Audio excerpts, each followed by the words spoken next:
और आज हम करने वाले अपनी क्लास में क्लास 9th का सेकंड चैप्टर स्टार्ट करने वाले हैं। और जैसा कि मैं आपको हर वीडियो में बताता हूं कि मैथ में जो आपका बेसिक है वो बहुत ज्यादा इंपॉर्टेंट है, तो आज मैं सबसे पहले सेकंड चैप्टर की शुरुआत बेसिक से ही करूंगा। बहुत बेसिक बातें हैं और इन्हें आपको ध्यान से देखना है और अपनी नोटबुक में नोट डाउन भी करना है। अगर आप फेयर नोटबुक में मेरी वीडियोस को नोट करते हो तो ये जो सब मैंने अभी बोर्ड पे लिखा हुआ है ये भी आपको फेयर नोटबुक में नोट करना है और इसे ध्यान से सीखना भी है, बिकॉज ये बहुत जरूरी हो जाता है कि आप बेसिक चीजों को सीखें। अब देखिए शुरू करते हैं हम अपने इन पॉइंट्स के साथ जो मैंने यहाँ पे लिखे हुए हैं। सबसे पहले मैंने लिखा है वेरिएबल, बिकॉज पॉलिनोमियल हमारे चैप्टर का नाम है। दैट मीन्स वेरिएबल आने वाले हैं इसके अंदर, तो वेरिएबल सीख लेते हैं। वैसे तो आप 6th क्लास से सीखना शुरू कर देते हैं कि वेरिएबल क्या होता है, लेकिन एक बार फिर से मैं आपको बता देता हूं वेरिएबल्स क्या होते हैं। मैथमेटिक्स में कुछ ऐसे सिंबल जिनकी वैल्यू फिक्स नहीं है, उन्हें हम क्या कहते हैं, वेरिएबल्स कहते हैं। उसके बाद अगर हम कांस्टेंट की बात करें तो ऐसी चीजें जिनकी वैल्यू फिक्स है वो कांस्टेंट हो जाएंगे। जैसे हमारे रियल नंबर हो गए 1 2 3 4, इनकी वैल्यू फिक्स है, ये चेंज नहीं हो सकती। और जैसे ABC है, इनकी वैल्यू कुछ भी हम रख सकते हैं, A की वैल्यू 1 भी रख सकते हैं, 2 भी रख सकते हैं। दैट मीन्स इनकी वैल्यू फिक्स नहीं होती है। उसके बाद सबसे बड़ी बात आती है अलजेब्रिक सम या फिर अलजेब्रिक एक्सप्रेशन की। अलजेब्रिक एक्सप्रेशन क्या होता है? It is the combination of constants and variables by using fundamental operations of arithmetic like subtraction, addition, multiplication और डिवीजन। अगर आप वेरिएबल्स और कॉन्स्टेंट्स को कंबाइन करते हैं कि आपके फंडामेंटल ऑपरेशन का यूज करके, तो जिससे एक एक्सप्रेशन बनेगा जिसको हम नाम देंगे अलजेब्रिक एक्सप्रेशन।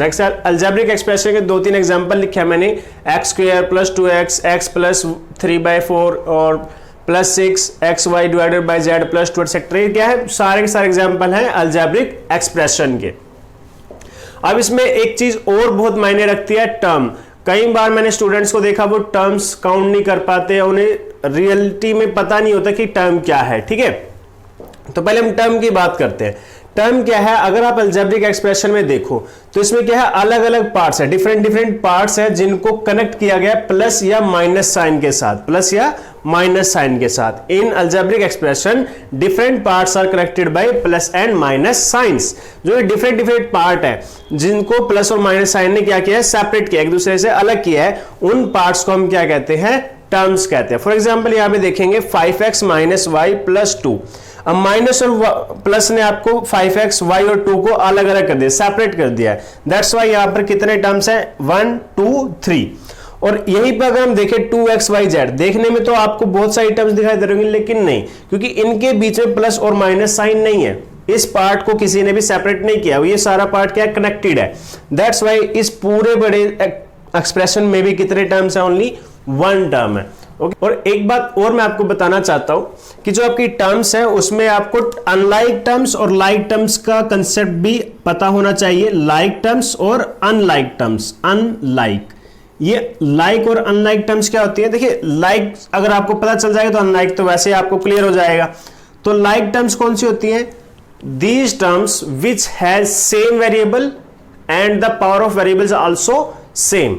दैट मीन्स अगर मैं यहां पे लिख देता हूं 2x और यहां पे लिख दिया मैंने 3x, तो वेरिएबल देखना है सिर्फ आपको, वेरिएबल क्या है, सेम, दोनों की पावर क्या है, सेम। तो ये क्या हो जाएगा, लाइक टर्म। ठीक है, लाइक टर्म। और लाइक टर्म ही आपस में ऐड या सब्ट्रैक्ट हो सकती है, अनलाइक टर्म कभी भी आपस में ऐड और सब्ट्रैक्ट नहीं हो सकती। फॉर एग्जाम्पल अगर मैं यहां पे लिख दूं 3x + 3x², तो अब देखिए यहां पे वेरिएबल तो सेम है x, लेकिन पावर क्या है, दोनों की डिफरेंट है। इसकी पावर 1, इसकी पावर 2, तो ये दोनों क्या है, लाइक टर्म्स नहीं है। ये कैसी टर्म्स है, अनलाइक टर्म्स है। और अनलाइक टर्म्स ऐड नहीं हो सकती, लेकिन कई बच्चे कंफ्यूज हो जाते हैं। दैट्स वाई वो क्या कर देंगे, 3 + 3 और ये कर देंगे 6x² कर देंगे या फिर 6x कर देंगे, जो कि क्या है, गलत है। ठीक है, आपको ये बात अच्छे से ध्यान में रखनी है। अब हम कोफिशिएंट की बात करते हैं कि कोफिशिएंट्स क्या होते हैं। अगर हम देखें किसी भी टर्म्स के अंदर, जैसे आपने बहुत सारे टर्म्स देखे, फॉर एग्जांपल यहाँ पे भी काफी सारी टर्म्स लिखी हुई हैं मैंने, तो ये कोफिशिएंट होता क्या है? तो अगर आप इसकी डेफिनेशन अच्छे से पढ़ते तो आपको क्लियर हो जाएगा। Any part of the term multiply by the remaining part of the term is called coefficient. For example यहाँ पे मैंने लिखा है 2xy, अब ये एक टर्म है, मैं चाहता हूं कि y का कोफिशिएंट निकालना है। किसका निकालना है? y का। तो ये क्या है? y रिमेनिंग पार्ट है। अब इस रिमेनिंग पार्ट के साथ जो नंबर मल्टीप्लाई हुआ है दैट मीन्स 2x, ये क्या हो जाएगा? उसका कोफिशिएंट्स हो जाएगा। 2x is the coefficient of y because 2x is multiplied by the remaining part। जिस पार्ट का आप कोफिशिएंट निकालना चाहते हो उस पार्ट को छोड़कर बाकी जो भी उसके साथ मल्टीप्लाई है वो उसको क्या हो जाएगा? कोफिशिएंट हो जाएगा। फॉर एग्जांपल अगर इसी टर्म्स में आपको कोफिशिएंट निकालना पड़ता है x और y का, तो देखिए x और y को छोड़कर क्या मल्टीप्लाई बचा? 2। तो आपका कोफिशिएंट क्या हो जाता है? 2 is the coefficient of x y। और देखिए कोफिशिएंट अलग चीज है और एक न्यूमेरिकल कोफिशिएंट अलग चीज होती है। अगर मैं यहां से पूछूं कि y का न्यूमेरिकल कोफिशिएंट क्या है, न्यूमेरिकल यानी कि नंबर, ठीक है, तो y का न्यूमेरिकल कोफिशिएंट क्या है? 2। लेकिन कोफिशिएंट सिर्फ अगर नॉर्मल कोफिशिएंट पूछा जा रहा तो 2x। ये बात आपको थोड़ा सा डिफरेंशिएट करके याद रखनी पड़ेगी, ठीक है। अब बात करते हैं आपके चैप्टर के नाम की, जो आपका चैप्टर है, लेकिन उससे पहले जो बेसिक चाहिए थे वो हमने पढ़ लिए। अब पॉलिनोमियल पढ़ते हैं। तो पॉलिनोमियल्स क्या होता है? ये भी अलजेब्रिक एक्सप्रेशन का पार्ट होता है जिसके अंदर वेरिएबल्स की पावर होल नंबर होती है, या फिर ये आप कह सकते हो non negative integer. Non negative integer that means 0 से लेकर 1 2 3 4 एंड इनफाइनाइट, जहां मर्जी जाओ, ठीक है। तो ये सब क्या है? अगर वेरिएबल की पावर नॉन नेगेटिव इंटीग्रल है तो आपका जो पॉलिनोमियल होगा, जो अलजेब्रिक एक्सप्रेशन होगा, उसको क्या नाम दिया जाएगा? पॉलिनोमियल, ठीक है। तो पॉलिनोमियल की डेफिनेशन एक बार दोबारा पढ़ते हैं। An algebraic expression containing one or more terms with non-negative integral power of variable is called polynomial। Example देते हैं। देखो 3x प्लस वाई क्या है? एक पोलिनोमियल है, लेकिन 3x की पावर -1 प्लस वाई। अब इस अलजेब्रिक एक्सप्रेशन में क्या है? x की पावर कैसी है? नेगेटिव आ गई, और हमने तो क्या कहा था? Non negative. तो ये क्या हो गया? ये अब आपका पॉलिनोमियल नहीं है। ये क्या है? अलजेब्रिक एक्सप्रेशन है लेकिन पॉलिनोमियल नहीं है।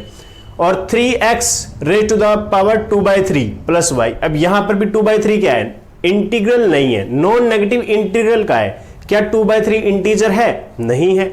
तो ये भी आपका अलजेब्रिक एक्सप्रेशन पॉलिनोमियल नहीं कहलाएगा। आई थिंक आपको क्लियर हो चुका है अलजेब्रिक एक्सप्रेशन और पॉलिनोमियल के बीच का डिफरेंस। बिकॉज डिफरेंस कुछ नहीं है, पॉलिनोमियल भी एक तरीके से अलजेब्रिक एक्सप्रेशन का ही पार्ट है, बस उसके अंदर एक स्पेशल कंडीशन लगा दी गई है कि जो आपके वेरिएबल्स है उसकी पावर कैसी रहेगी? नॉन नेगेटिव इंटीग्रल्स रहेगी। उसके बाद बात करते हैं degree of the polynomial. Degree आप बहुत बार पढ़ चुके हैं। डिग्री क्या होती है? किसी भी, जैसे अभी पॉलिनोमियल की बात करते हो, पॉलिनोमियल से ही लेते हैं एग्जांपल। किसी भी पॉलिनोमियल के अंदर बहुत सारी डिफरेंट टर्म्स होती है, उसके अंदर वेरिएबल्स होंगे, तो उन डिफरेंट टर्म्स में से किसी एक टर्म के जो सबसे हाईएस्ट पावर होगी वेरिएबल्स की, वो आपकी क्या कहलाएगी? Degree of the polynomial. The highest power of variables in a term of polynomial is called degree of the polynomial. अब देखिए यहां पे देखते हैं 3x² plus 2x plus y की power 4 plus 6 raise to the power 8। अब आपको लगेगा सबसे बड़ी पावर कितनी है? 8, लेकिन नहीं। आप अगर अपनी डेफिनेशन को ध्यान से देखें तो मैंने लिखा है हाईएस्ट पावर ऑफ वेरिएबल। क्या 6 वेरिएबल है? नहीं है, तो इसे कंसीडर नहीं करेंगे।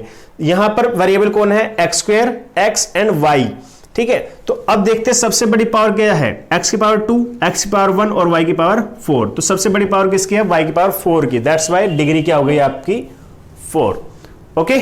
अब अगर देखते हैं तो टाइप ऑफ पॉलिनोमियल देख लेते हैं based on degree of polynomial. अगर अभी हमने डिग्री ऑफ पॉलिनोमियल सीखा था कि क्या होता है, अब डिग्री ऑफ पॉलिनोमियल अलग अलग डिग्री हो सकती है पॉलिनोमियल की, तो उस डिग्री के बेस पर अलग अलग नाम रखे गए हैं पॉलिनोमियल्स के। जैसे कि सबसे पहले एग्जांपल लेते हैं लीनियर पॉलिनोमियल। लीनियर पॉलिनोमियल कैसा है? एक पॉलिनोमियल जिसमें हाईएस्ट पावर वेरिएबल की कितनी रहेगी? 1। या फिर आप कह सकते हो ऐसा पॉलिनोमियल जिसकी डिग्री 1 है, उसे आप क्या कहेंगे? Linear polynomial. 3x प्लस 5, यहां पर एक वेरिएबल है x और इसके अंदर आपको पावर दिखाई कितनी दे रही है? 1, तो ये क्या हो गया? लीनियर। क्वाड्रेटिक ऐसा पॉलिनोमियल जिसकी डिग्री कितनी है? 2, जैसे कि 3x² प्लस 5। इसी तरीके से क्यूबिक पॉलिनोमियल आपके सामने लिखा हुआ है 3x³, पावर कितनी है? Highest power 3। दैट्स वाई इसकी डिग्री कितनी है? 3, और इसको नाम दिया गया क्यूबिक पॉलिनोमियल। नेक्स्ट अगर मैं बात करता हूं तो इससे अगर एक और है जो मैंने लिखा नहीं है, वो है बाई क्वाड्रेटिक पॉलिनोमियल। इसमें क्या होता है? पावर कितनी होती है? 4। इसी तरीके से एक है कांस्टेंट पॉलिनोमियल। ये दोनों क्या है? थोड़े स्पेशल केस हैं। कांस्टेंट पोलिनोमियल जिसमें पोलिनोमियल ही नहीं है, जैसे यानी कि वेरिएबल नहीं है, सॉरी, ठीक है, ऐसा पोलिनोमियल जिसके अंदर वेरिएबल ही नहीं है, तो उस स्पेशल केस को क्या कहते हैं, कांस्टेंट पोलिनोमियल। यहां पर आपको वेरिएबल दिखाई नहीं दे रहा, दैट मींस उसकी पावर कितनी है, 0, ठीक है। तो ऐसा वेरिएबल या सॉरी ऐसे पोलिनोमियल जिसकी डिग्री 0 है उसे क्या कहेंगे, constant polynomial. For example 5x0, अब ये क्या है आपका एक पोलिनोमियल, इसके अंदर वेरिएबल कौन है, x, और highest power of the variable कितनी है, 0, और x की पावर 0 का आंसर कितना आएगा, हमेशा किसी की भी पावर 0 होगी तो आंसर 1 आएगा। लास्ट में क्या आंसर आ गया, 5। दैट मींस 5 कांस्टेंट नंबर किसकी फॉर्म में लिखा जा सकता है, वेरिएबल की फॉर्म में लिखा जा सकता है, पोलिनोमियल की फॉर्म में लिखा जा सकता है, और जिसकी डिग्री कितनी है, 0। That's why we always say constant polynomials की डिग्री कितनी होती है, 0। और एक अपने आप में ही स्पेशल केस है जीरो पोलिनोमियल, और ये सिर्फ इतना ही है, इसके अलावा इसका कोई दूसरा एग्जांपल भी नहीं है। और यहां पे देखिए, मैं अगर कोई वेरिएबल भी लिख दूं x की पावर 5, 0 इंटू एक्स की पावर 5, 0। अगर इसकी जगह पे कोई और एग्जांपल लिखता हूं x की पावर 6, तो भी आंसर 0। 0 के साथ जो भी आप मल्टीप्लाई करेंगे तो सारे के सारे क्या होते रहेंगे आपके, वो जीरोस होते रहेंगे, और इसीलिए आप उसकी पावर बता ही नहीं पाएंगे, आप उसकी डिग्री को बता नहीं पाएंगे। तो जीरो पोलिनोमियल की जो डिग्री है वो क्या रहेगी, हमेशा नॉट डिफाइंड, यानी कि आप उसे बता ही नहीं सकते कि इसकी डिग्री कितनी है। क्लियर है। और अगर हम बात करें पोलिनोमियल्स की based on the number of terms, जैसे यहां पर मैंने लिखा है 3x + 5, कितनी टर्म्स है, 2। यहां पे लिखा है 3x² + 5, यहां पे भी 2 टर्म्स है। यहां पर कितनी है, 1 2 3 4 टर्म्स। तो इस तरीके से नंबर ऑफ टर्म्स के बेस पर भी हमारे पोलिनोमियल्स का नाम होता है। फॉर एग्जांपल अगर सिर्फ एक टर्म है, फॉर एग्जांपल 5x लिख लेते हैं, ठीक है, ओनली ऑन 5x, तो इसके अंदर कितनी टर्म है, 1, तो इसे नाम क्या दिया जाएगा, मोनोमियल। जिसके अंदर 2 टर्म्स है उसका नाम क्या दिया जाएगा, बाइनोमियल। देखिए 1 टर्म्स वाले को कितना दिया जा रहा है नाम, मोनोमियल। और अगर 2 टर्म्स है तो बाइनोमियल, 3 टर्म्स है तो ट्राइनोमियल। इस तरीके से आप उनके नाम लिख सकते हैं। तो स्टूडेंट्स, आज की वीडियो में बस मैंने बेसिक्स को ही रखा है, और आप इस बेसिक को बहुत अच्छे से पढ़िए, समझिए, वीडियो को बार बार देखिए, कंसंट्रेशन के साथ देखिए, बिकॉज ये ऐसा बेसिक है जो क्लास 8, क्लास 9, क्लास 10 और उसके बाद भी आगे की क्लासेस में बहुत काम आने वाला आपका। तो ठीक है, आज के लिए बस इतना ही। Thank you, have a good day.